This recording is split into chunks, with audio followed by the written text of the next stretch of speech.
Okay, so recently I had someone forwarded me a Facebook post, and the Facebook post, I'll kind of just read the title here says New cancer therapy disguises tumors as pork, 90% effective. And then when you kind of read the caption for the post, it says Chinese researchers are genius. They disguise cancer cells as pig genes to trigger the body to attack it as if it were an organ transplant rejection. So, superficially, I mean, anytime you could find a win against cancer, right? You always celebrate that. Because the idea is too many people are dying from cancer. So, if we could do something that could save lives, I think a lot of people would be behind that and supporting it. But if we look at actual success rates in the real world, one of the challenges is that all these different therapies and all these different suggestions that have been made since the 1970s on, ultimately zero impact on disease rates. Like you're still seeing all these people dying every year, about 600,000 people a year die. And then we look at standard of care models and it says, hey, if you have stage zero or stage one or stage two or three or four, you're getting the same treatment plan. What that just tells us is that it's not about the treatment as much as it is how about we find what's the best treatment for the cancer in someone's body. And I think that's what a big gap is right now is the money for any company is to convince everyone they all need the same treatment.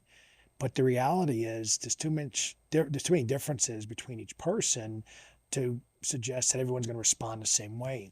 So if I was to take a look at this paper, this was a study published in the journal Cell.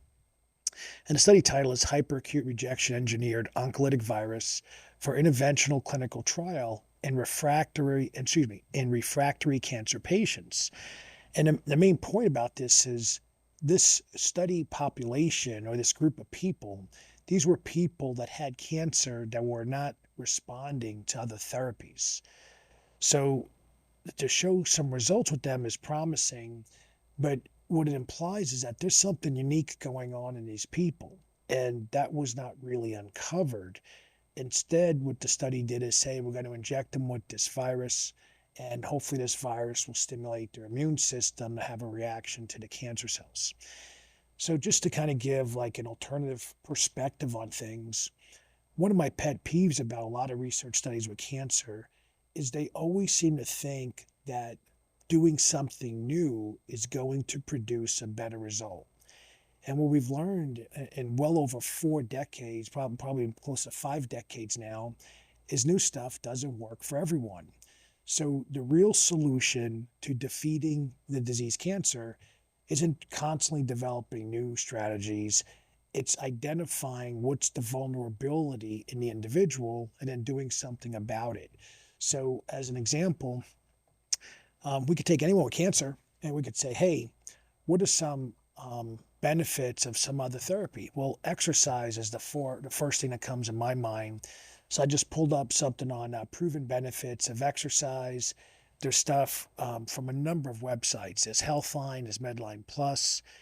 And the idea behind this is that not only do you improve the quantity, the number of immune cells fighting cancer, you also improve the precision.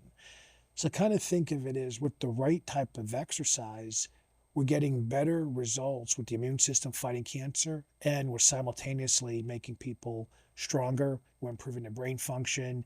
We're helping them maintain a stable body weight so they stop losing muscle. So some of the cancer cachexia that a lot of cancer patients have to deal with can be halted or even reversed.